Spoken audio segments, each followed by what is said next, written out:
Pag-atake ng kawatan sa isang kumbento sa Aguilar, Pangasinan at pananalisi ng tricycle driver sa nakahintong SUV sa City of Ilagan, Isabela na hulikam.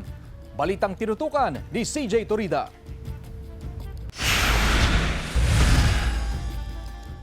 Nahulikam ang pananalisin ng isang lalaki sa isang kumbento sa Aguilar, Pangasinan bandang alauna ng hapon noong Huwebes.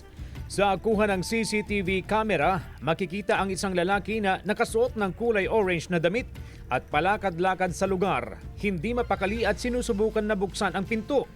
Pasilip-silip sa loob hanggang sa ipinasok ang kamay sa bintana. May kinuha at saka umalis. Ayon sa kawani ng simbahan, mga kable ang tinangay ng kawatan. Hindi raw nila kilala ang lalaki pero may nakapansin na bumili pa raw ng kandila, nagtirik at nagdasal. Inireport sa Aguilar Police ang insidente para sa investigasyon.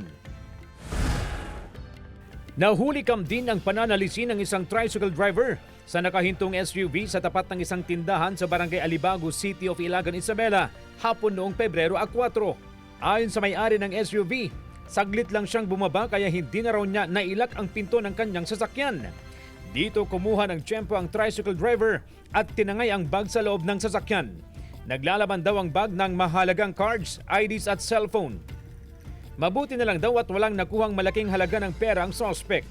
Tinutugis na ng pulisya ang suspect. Wala ring plate at body number ang tricycle na gamit nito.